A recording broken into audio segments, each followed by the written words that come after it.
সাপ এক ভয়ঙ্কর প্রাণী, যে সাপ দেখলে আমরা দৌড়ে পালাই, অথচ সেই সাপ দিয়ে খেলা করতেছে ইন্দোনেশিয়া এবং চায়নার সাধারণ জনগণ।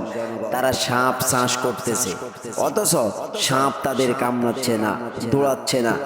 প্রিয় ভাইরা, অথচ হাদিসে এসেছে পাপাচারী ব্যক্তির জন্য কবরে একটা সাপ নিযুক্ত করা হবে, যার নাম হবে 3 দিন।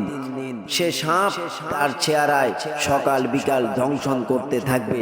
এছাড়াও জাহান্নামে মহান আল্লাহ সাপ দিয়ে জাহান্নামীদের শাস্তি দিবেন।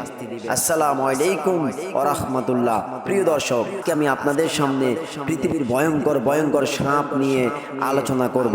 আজকের এই ভিডিওটি খুবই গুরুত্বপূর্ণ, আপনি পুরো ভিডিওটি দেখুন। যে সাপ দেখলে আমরা দৌড়ে পালাই, সে সাপ নিয়ে শুধু খেলা করতেছে তা নয়, বরং এই সাপ তারা পুষতেছে, পালতেছে, এই সাপের চাষ করতেছে। হ্যাঁ প্রিয় বন্ধুগণ, চলুন আজকের ভিডিওটি আমরা বিস্তারিত আপনাদের সামনে তুলে ধরি।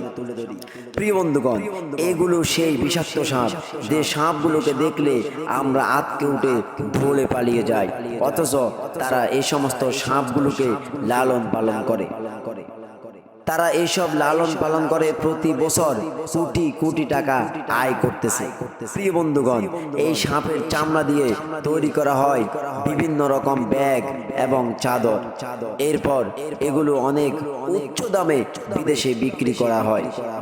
এছাড়া ইন্দোনেশিয়া, চায়না, জাপানে সাপের গোশত অনেক জনপ্রিয়। তাছাড়া সাপের বিষ দিয়ে তৈরি করা হয় ওষুধ। এছাড়া থাইল্যান্ডে সাপের রক্তের স্পেশাল জুস খাওয়ানো হয়, আর এই জুস খাওয়ার পর বৃদ্ধরা যুবকের মতো শক্তিশালী হয়ে ওঠে। ওই বৃদ্ধরা মনে করে এই জুস পান করলে বৃদ্ধ মানুষগুলো তারা তাদের যৌবন ফিরে পাবে। পৃথিবীতে বিভিন্ন জাতের সাপ রয়েছে। যারা সাপ চাষ করে তারা বিষ সহ এবং বিষ ছাড়া এই দু জাতীয় সাপ চাষ করে থাকে। তবে তারা বেশিরভাগ সময় বিষধর সাপগুলোই লালন করে থাকে, কারণ এইসব উচ্চ দামে তারা বিক্রি করতে পারে। তবে এই সাপ চাষ করা মোটেও সহজ কাজ নয়। এই সাপ চাষ করা মানুষগুলো জঙ্গলে যায় সাপ শিকার করতে। এরপর তারা সাপ ধরে এনে তারা সাপ ধরে এনে পারম তৈরি করে। তারপর তারা সেই পারমে সাপকে বন্দি করে।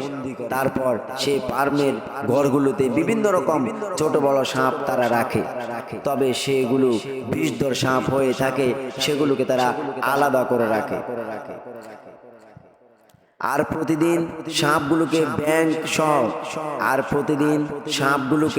ব্যাঙ সহ বিভিন্ন রকম খাবার দেওয়া হয় এবং সাপের জন্য সে ঘর প্রস্তুত করা হয়।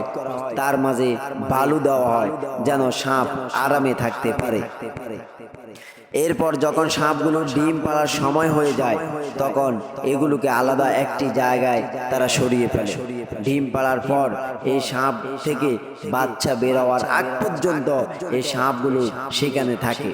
তারপর এই সাপগুলোকে আলাদা করা হয়। তারপর এই সাপগুলো যখন একটু বড় হয়, তখন এগুলোর ভিতর থেকে বিষ বের করা হয়। পরে এই বিষ ওষুধ কোম্পানিরা এসে কিনে নিয়ে যায়। পরবর্তীতে এই সাপগুলোকে মার্কেটে বিক্রি করা হয়। এরপর এদেরকে মেরে তারা রান্না করে বাজারে বিক্রি করে থাকেন। প্রিয় দর্শক, এতক্ষণ আপনারা যে সাপের গল্পটা শুনলেন, এটা কোনো কাল্পনিক গল্প নয়, কোনো বানানো গল্প নয়। এটা ইন্দোনেশিয়া এবং চায়নার মানুষদের মাঝে এর ব্যাপক চাহিদা রয়েছে। আমরা তো সাপ দেখলে দৌড়ে পালিয়ে যাই, আর তারা সাপ নিয়ে খেলা করে। শুধু তাই নয়, প্রথমেই বলেছি আপনাদেরকে, তারা সাপকে লালন পালন করে, সাপের চাষ করে। দেখুন কি সাহস! আর এই সাপকে তারা খেয়ে পর্যন্ত ফেলে। এ হলো আমাদের সাথে তাদের পার্থক্য।